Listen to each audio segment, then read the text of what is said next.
first of all, I'm David Parsons. I'm a Gundungurra man from Western Sydney, around Penrith. I grew up on Awabiko and Warramah land, which is Newcastle and the other side of the river, Stockton, and up to pretty much up for another probably 20 k's, I think. So I'd like to first acknowledge the Pamela Clan of the Awabiko people and pay respects to elders past, present and future.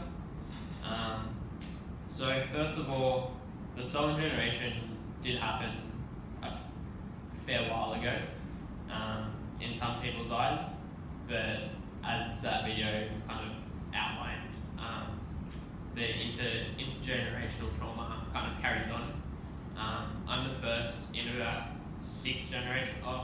4 generations with a confirmation of Aboriginality, which is a piece of paper from a Lands Council or organisation which Aboriginal and Torres Strait Islander people need to get funding from the government from closing the gap and things like that.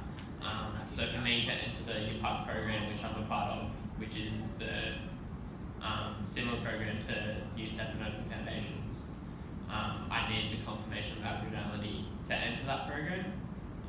So to get that, you have to sit on the Lands Council, prove your heritage and your land, your kind of genealogy, and show that you're working in community and things like that.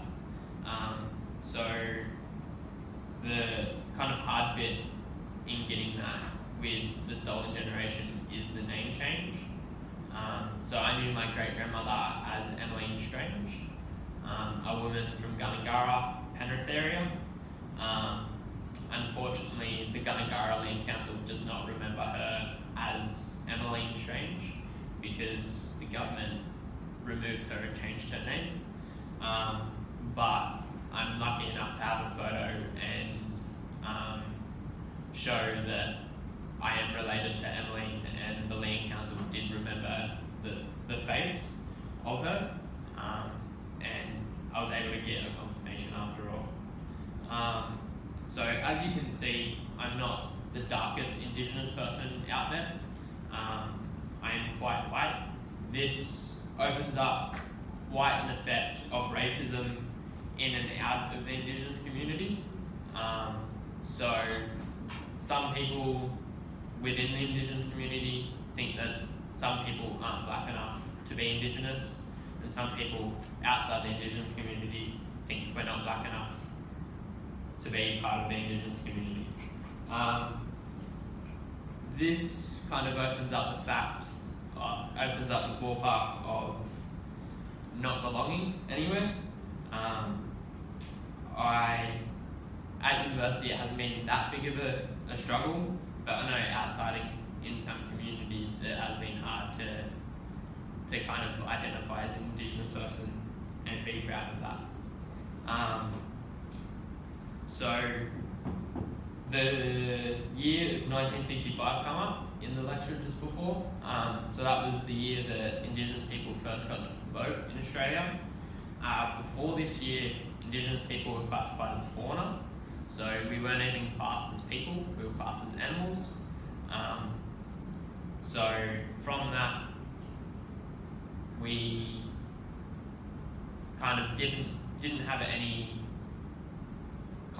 we still don't have any constitutional recognition at all, and no treaty, and kind of we were seen, not even as people, not even as equal to the non-Indigenous people. So Victoria at the moment are in leads in the treaty, and this is still years away. We're not quite sure when that's going to happen, and it's kind of hard for treaty to happen when terra nullius come, and for treaty to happen there has to be a few other things happening in government. So I think how I'm affected by this is quite minuscule, or quite small, due to the fact that I'm quite surrounded by positive people at the moment in my 100% that I was Indigenous when Mum started doing family training when I was about 7 years old. So we always kind of knew, but not officially.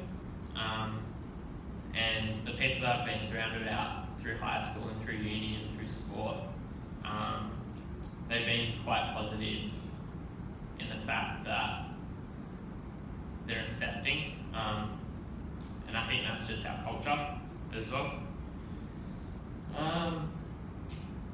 Then closing the gap with the removal of children. The number of children that's been removed in the last 10 years has actually increased from when the stolen generation was about. For reasons such as not having food in the fridge or cupboards due to the fact that payday is tomorrow and the social workers have rocked up a day early. Not for things like abuse and harmful to the children, just the simple fact of rocking up early and the government having the right to remove children on that fact. Apart from that, that's about all I've got. Does anyone have any questions about anything that was brought up? You could say that one thing was a main influence on how you are today. Yep. What would it be? I think the main thing would be not going off by percent, so percentage. I am who I am, so being Indigenous is a part of me. I'm not 25% Indigenous, I am Indigenous. I'm also European. I'm proud of both sides of my culture. So yeah, that's probably one of the main ones. And having the people around me at the World Champion Institute at uni and my family kind of being there alongside me as well. So. Thank you so much, David. Please join me in thanking David.